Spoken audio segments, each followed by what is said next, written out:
And so, um, there's a great quote that I believe would be perfect for a session today, given that we're going to be talking about consumer needs, which is, when your company tells their story, your customers should hear their story. Okay, so it's about how deeply we're able to know our customers' need story, kumbaga, right? And normally, when we think about customer needs, we're taught to think about them in terms of sort of daily operating problems, right? Where, for example, if it is a payroll software, we are taught to think in terms of how they have a hard time disbursing with banks, they spend too much time having to calculate payroll disbursements, etc., right? It's great to show that in ads, but when we're sort of identifying how we can better connect with our customers, we're usually not taught to think about them in a deeper level. For example, about how most payroll people are usually aunties level when it comes to tech, right? Very tita yung tech capabilities nila. And we're not taught about how they think, if they even believe that technology is a way to solve their problems, how to get them to love your technology, and so on and so forth. So the question is, how far do you go to know your customers as deeply as possible? What processes and exercises do you guys apply in your own companies? Please. Guray, would you like to begin? All right. Hello? Okay, it works, I guess. Thank you very much, Nes, for the introduction. And hello, my fellow panelists. As Patty said at the end of her speech, know your customer. This is the key. And I liked your question because you are asking how far would you go to know your customers. We all know that customers actually lay at the foundation of our business, because if there's no customers, there is no reason for businesses to exist. And in the end, we really need to know our customers. And how do we know our customers? The first step is discovery. Me leading sales teams across Southeast Asia, this is one of the things that I always talk with my team. We really need to make our discovery really well and understand what our customers really need. Looking back, if we talk about like conventional sales, back then, the service providers or product providers were limited. Therefore, the buyers, consumers had to approach them and pick whatever they can find. But in today's world, the production is at very high scale. Consumers have so many options. So how are they need a compelling reason to actually come specifically to us and buy a certain product or solution. And we are in a phase, actually, we are now, the vendors, providers are chasing customers to actually sell and make profit out of it. But in order to achieve that, we really need to understand what is the objective of our customers, of the consumers. And the reason to how we can understand is actually doesn't have to be very complex, but a single word, ask. We have to ask them, what would you like to achieve by doing that? Why do you need this service? Why do you think you need service? Because sometimes they'll tell us, I need this. But when we actually ask further questions, we usually find out this is not what they really need, but they think they do. Then it's our also job to actually explain them. In order to achieve this, in order to actually get where you want to go, actually you need this one. And this is what differentiates a good sales or a successful organization from others, to be one step ahead. This is how I would answer to your question, Nes. Thank you very much. So would you like to add something, Sir Ferdy? No, I'll just probably give a point of view in terms of from a Google point of view. Just some additional context, I'm part of the Google Cloud organization. So if you think about all of the technology based on the technology that's actually you're using for all of your consumer services, regardless if it's search, map, etc., it's actually Google Cloud. Now, on the question on how we are making sure that we are able to provide, I would say, a better insight in terms of our customer needs, it's actually in our mission. Our mission is to organize the world's information and make it universally accessible and useful. That mission hasn't changed for the past 20 plus years. And for me, that's really important, especially now in the world of AI. Number one, you cannot be a data company if you're not able to organize the world's information. That's why ever since, when you talk about customer intimacy, there was no technology available during that time that Google can turn into to actually organize the world's information. That's why innovation was synonymous to Google, because we had to invent everything from scratch. This is the first one. The second one is we have to make sure that we are able to provide this information universally accessible and useful. AI has been in our pillar since way back 2015, 2012, primarily because we also realized that it will not be used and it will not be useful if you don't put AI into it. Back to the question in terms of the customer intimacy, I'm sure for those who are using search right now, it's the different search that you were using 10, 15 years ago. So you don't know the prompt or you know the search query, we actually do it for you. You type the first 2 words, we already know what you're looking for. You don't know how to speak Japanese, you don't understand the languages, we actually do that for you now. We translate and the photos and everything. You don't know the videos that you want to watch, we come out with the recommendation engine. So that's actually want to make sure that we are intimate in terms of our customer users and the customer experience. And these experiences are things that we don't announce, like please don't stop using search for the next 12 hours because we're going to do an upgrade. It's things that are happening and innate to you based on the information that we're able to identify. So if you're in Japan looking for a restaurant, you don't even have to type best restaurant in Tokyo. You just type best restaurant, we're already telling you where you are and already pointing you to the next restaurant beside you.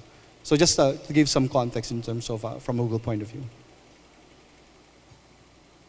So really great feedback and answers to the questions. So at Aspire, we are actually very focused on B2B. We're thinking about and building the future of finance by really trying to combine software and payments.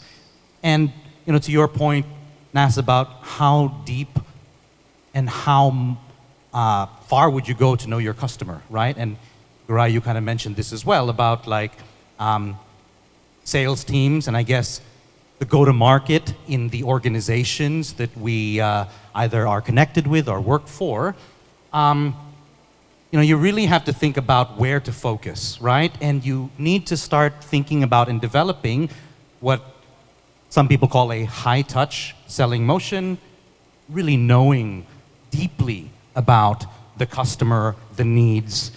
Typically this will be an enterprise, right? And then a lower touch motion where you try to use data, analytics, and perhaps other information you can find about these types of customers.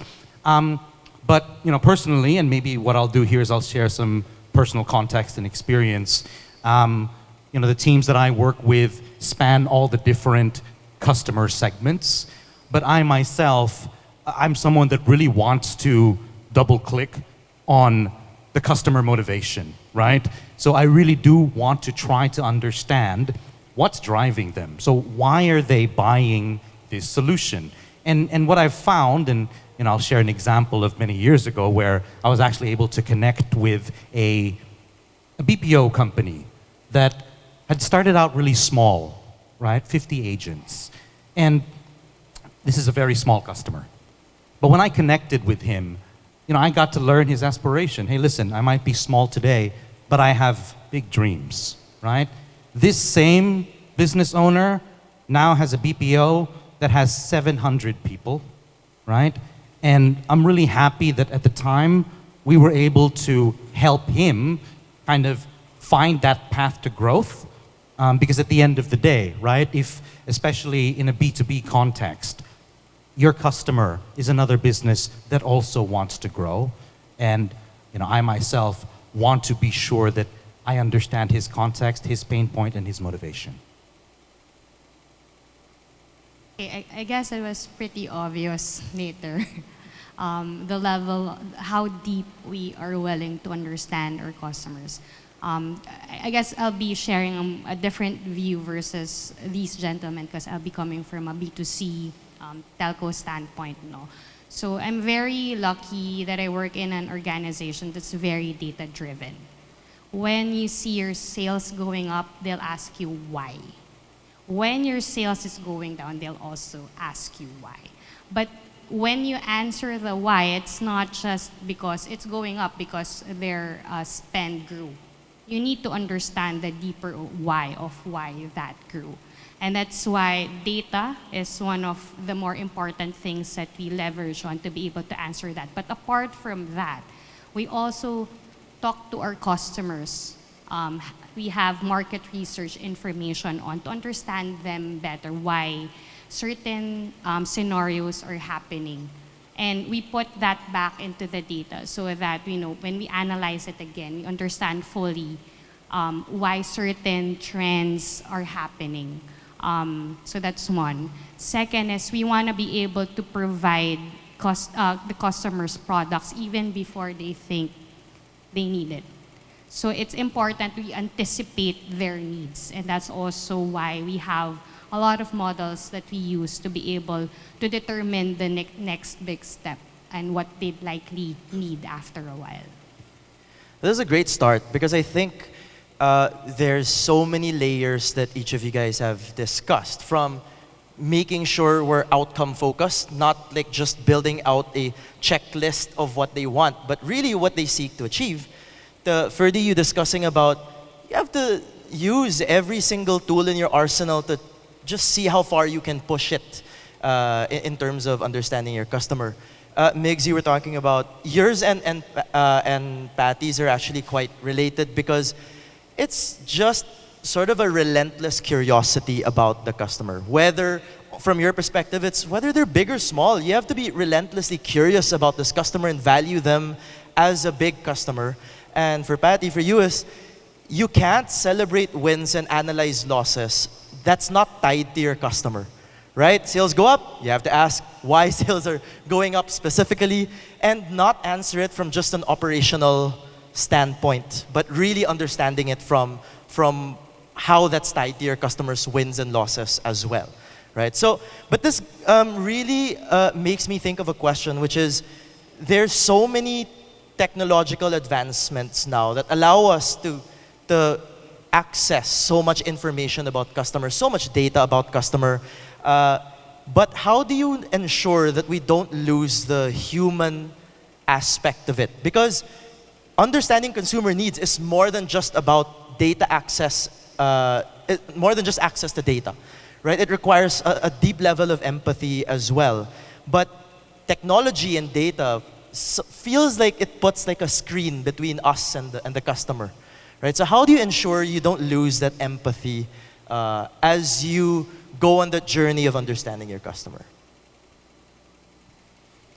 I guess that is very important to us. The involvement of a human, especially in the world of generative AI, wherein a lot of organizations are really looking into ways in terms of how can I create a differentiated customer experience with AI? But again, to your point, how do you make sure that, yes, there's support and technology behind it, but you don't lose the empathy? I think especially for the market like the Philippines, we're pretty much all about the relationship that we're trying to build. From our point of view is that, number one, it has to be a responsible AI. So which means that responsible AI doesn't just mean that there's no hallucination, there's no bias, but it also means that it's actually empowering the person in front of the technology. So if you think about agents and bots, and there's so much things that we're launching right now that will enable you to create either marketing agents, data agents, HR agents on the fly, still you need these people in front of this technology to make sure that you are able to deliver the information at the point wherein it's relatable. It's basically what we have is data, and we're able to provide and consume this data to support you. But at the end of the day, it is still going to be a person who's going to be delivering some of these services. It allows the person to do more, definitely, that's the intention. The intention is to take out some the repetitive tasks that you normally do. But of course, you do that because you want to give someone more time that you can do more activities that are, I would say, more important to you or more important to the organization. So yeah, to your point, I think not just us, but most organizations are finding ways to make sure that this adoption of technology doesn't really lose that concept of empathy, and also provides more productivity, and I would say drives more efficiency, and obviously better delight the customer. And maybe to build on that, and also something that that Patty mentioned earlier around anticipating the needs of customers. I also think about it in terms of anticipating that intent. So I was actually reading this Gartner report recently about how 40% of customers that contact a call center have already done their research about trying to solve the problem on their own, right? So what does that tell you? That kind of tells you that businesses and consumers are now much savvier in terms of how to source information, how to do research, but there is actually still a lot of work to do in terms of how businesses present the data that they have and the content that they have in a way that actually the customer can relate to, right? So in a B2B context, we're always trying to think about what is the use case, right? This is an IT services company. This is a SaaS company. How does he use the product? What would he be thinking about if he's reaching out to you to ask? And of course, when you segment your customers, right? That high touch motion where you maybe have somebody dedicated to speaking to this customer, very easy to explain. But what about the customer that just wants to go through a self-serve flow? I think it's also important to think about, frequently asked questions, content on how to solve the problem on your own. I think more probably attention needs to go into this area of how to provide a smoother self-serve experience for customers.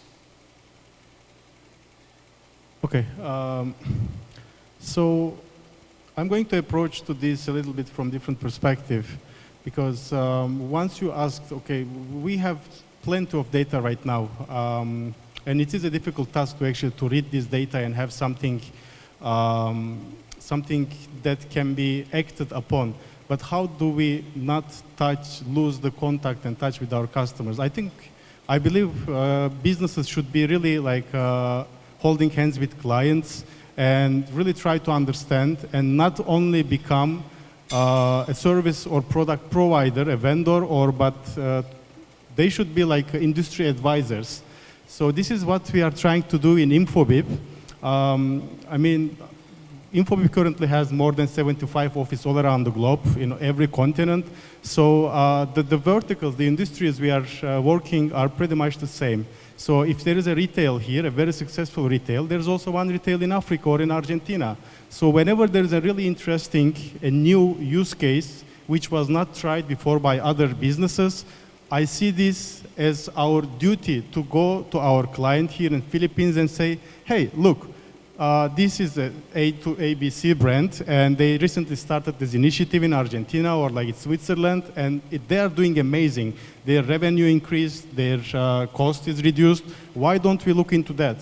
This is one of the ways that we are usually operating, and we are getting like really positive response towards that. So this is really, really interesting, because I would say that the three of you gave answers that are sort of at different points in time in a customer's sort of journey. Ferdy, you talked about, your answer actually started at the very beginning, where when you're looking into just understanding the customer, you can't treat your technological tools as, you can't take the output at face value, that as if that is the whole picture and the whole truth, right? You use the right word, which is it's only meant to support you. So technology that you use, AI or Google searches or whatever whatever database you have, is only meant to be a support system as you understand your customer. Guray, for you, it was somewhere in the middle, where you can't function as just a salesperson trying to close the sale and moving on. You have to think of yourself all the time as a consultant. You have to hold their hand, take them from one step to the next, and continuously sort of build your understanding of your customer throughout, because they will see use cases that you do not see, that your team wouldn't have thought of either. right? And you want to be there immediately to be able to have, as Ferdy put it, an intimate sort of experience with your customer. And Migs, for you, you were at the very end of this,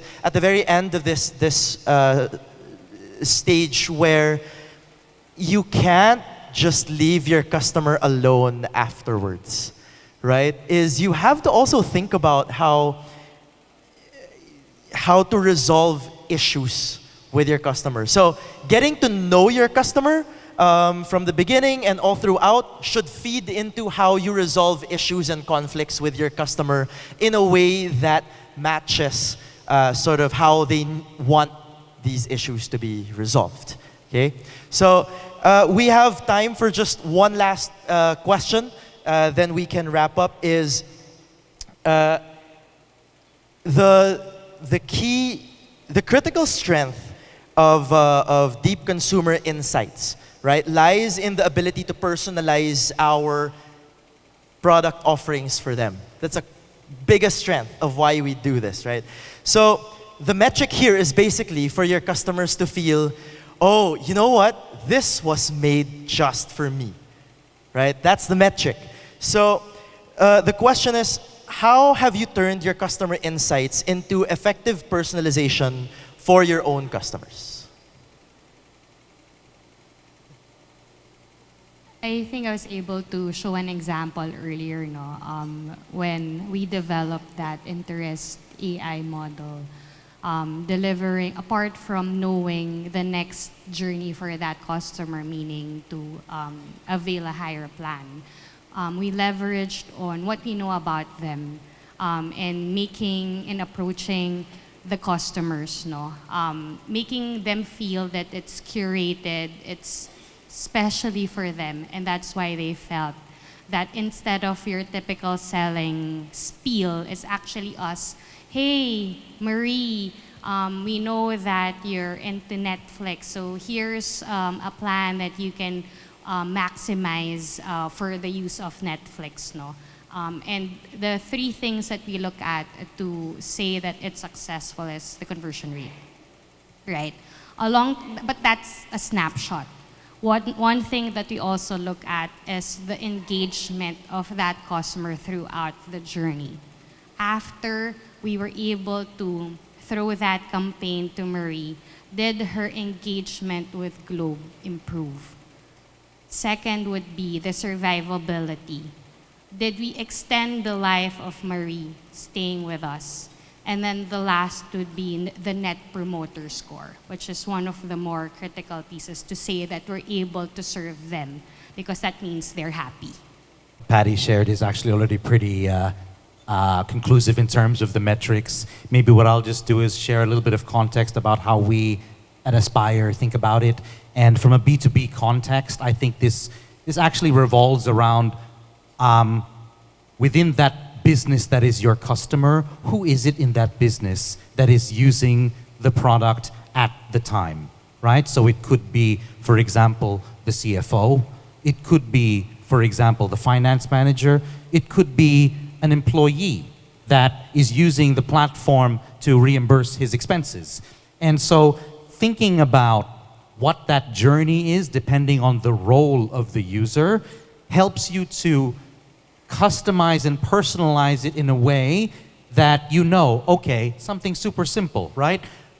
What are the widgets on top meant to do as shortcuts? Can you customize that so that the most commonly used tasks from within the platform are easily accessible? That's one thing, right?